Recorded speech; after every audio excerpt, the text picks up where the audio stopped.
Bonjour, ravi de vous retrouver pour ce nouveau tuto. Je vous propose d'apprendre ensemble comment dynamiser sa classe virtuelle avec l'utilisation de Peer Deck. Pourquoi mettre en place une classe virtuelle? Une classe virtuelle va vous permettre de garder le lien de vos élèves, de tous vos élèves et de maintenir leur engagement. L'utilisation de Peer Deck va vous permettre de donner une voix à chaque élève. Si vous réalisez une classe virtuelle à 30 élèves, Peer Deck permettra de donner une voix aux 30 élèves.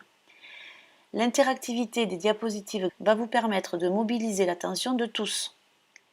Peer Deck vous permettra également de maintenir l'unité classe. Il est important dans cet enseignement à distance de permettre à chacun de vos élèves de se sentir membre du groupe classe. Et puis Peer Deck vous permet également de réaliser des feedbacks directs au regard des retours des élèves. En effet, grâce aux diapositives interactives, les élèves pourront mettre en mots ce qu'ils sont en train de construire, ce qu'ils sont en train d'apprendre, et donc vous pourrez ainsi voir la production de vos 30 élèves par exemple. Comment utiliser Peer Deck? Pour cela, deux possibilités, soit créer directement un Google Slide via son Drive, lié à son adresse MLF Monde, soit en téléchargeant sur son Drive un PowerPoint. Nous verrons ceci dans une deuxième partie. Pour ce faire, nous allons sur notre boîte mail, en haut à droite ici, donc boîte mail professionnelle mlfmonde.org. Sur les 9 petits points ici, vous allez ouvrir votre Drive. De votre Drive, on va venir créer un nouveau Google Slide. Il s'agit en fait de créer un PowerPoint via son Drive, via Google, et de le créer de façon interactive. Pour ce faire, dans la barre ici dessus, on clique sur Module complémentaire et on choisit Peer Deck Open. Sur la droite apparaît la barre de menu de Peer Deck. Plusieurs possibilités s'offrent à vous. Vous avez dans la librairie plusieurs diapositives prêtes à être intégrées dans votre diaporama. Par exemple, des diapositives ici qui vont vous permettre de commencer votre leçon. Par exemple, je prends celle-ci. Bien évidemment, vous pourrez les modifier à votre convenance. Si je veux recontextualiser en début de leçon,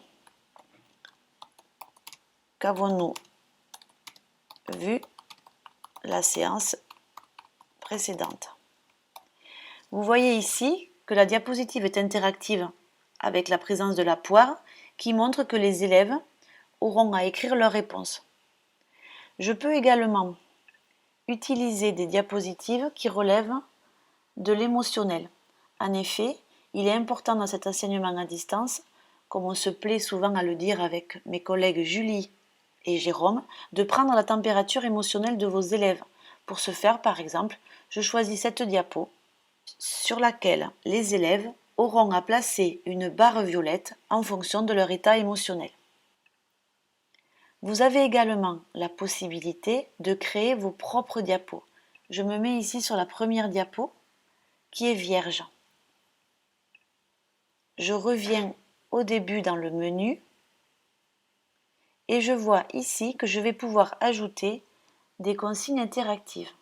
Par exemple, je souhaite que mes élèves répondent par écrit à une question. Je vais alors cliquer ici sur l'onglet ABC.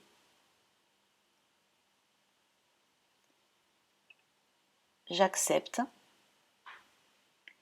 et donc ma consigne interactive est ajoutée. Voilà, il ne me reste plus qu'à écrire ma consigne et les élèves pourront ainsi y répondre. Voilà, et donc s'offre à moi 6 possibilités. Maintenant, reste à partager ce diaporama avec mes élèves. Pour ce faire, je vais venir ici à droite. Si les élèves n'ont pas d'adresse mail, ici, assurez-vous que cette partie soit décochée de façon à ce que le mail ne soit pas obligatoire pour se connecter à votre présentation. Ils se connecteront donc de façon anonyme. Si vous souhaitez connaître le nom de vos élèves lorsqu'ils compléteront leur réponse, à vous de leur demander d'écrire en haut de chaque réponse leur prénom. S'ils se sont connectés avec leur mail, leurs réponses seront donc nominatives. Une fois ceci réalisé, vous démarrez votre leçon en cliquant sur Start Lesson.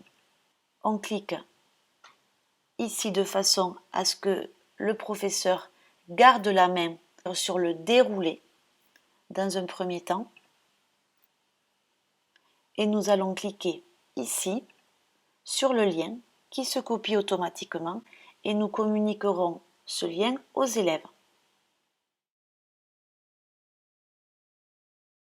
Côté élève, il clique donc sur le lien que vous lui avez donné pour ainsi avoir accès à son PowerPoint. Donc il arrive par exemple sur une diapositive où vous voyez, il aura à déplacer la barre en fonction de son état émotionnel dans le cas de cette diapositive.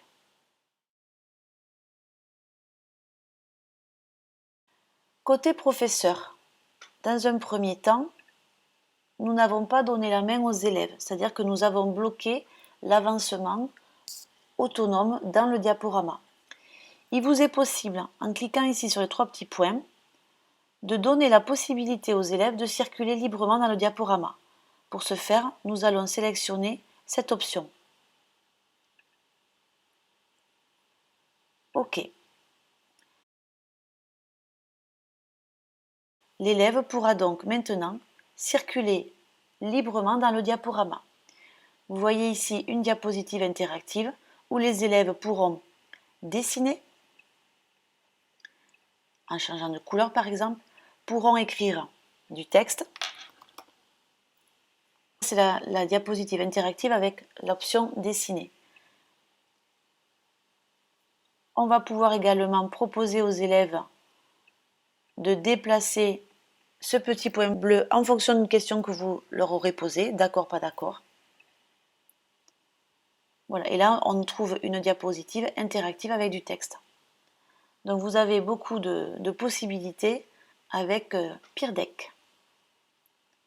Une fois que les élèves ont terminé,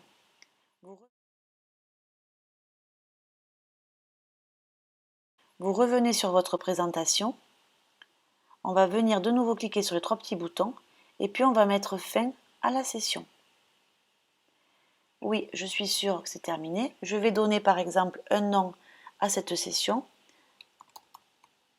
Je mets par exemple classe CM2 lundi 4 mai. Je sauve la session. Et ici se génère un lien. Grâce à ce lien, vous allez avoir un dossier avec l'ensemble des fichiers élèves. Si vous souhaitez rendre interactif un PowerPoint que vous avez déjà créé, cela est possible. Voici la démarche. Vous irez donc sur votre Drive, mais cette fois-ci, au lieu d'ouvrir un Google Slide vierge, vous allez importer un fichier. Vous allez chercher votre fichier sur votre ordinateur. Vous le téléchargez. On ouvre cette présentation. Ouvrir avec Google Slide. Voilà, vous voyez ici qu'il n'est pas ouvert au format Google Slide, mais qui reste au format PowerPoint. Et d'ailleurs, on voit qu'il n'y a pas l'option module complémentaire, et donc dans ce cas, je ne peux pas accéder à Peer Deck. Donc pour ce faire, il va falloir changer le format PowerPoint en format Google Slide. Pour cela, je vais aller dans Fichier et je vais enregistrer au format Google Slide. Ma présentation s'ouvre donc en format Google Slide et je vois apparaître mon module complémentaire et donc Peer Deck. Je peux ainsi rendre interactive une présentation que j'ai préparée auparavant. Voilà, j'espère que ce tuto vous donne de jolies pistes à venir. Je vous souhaite beaucoup de courage et à très vite pour un nouveau tutoriel. Au revoir.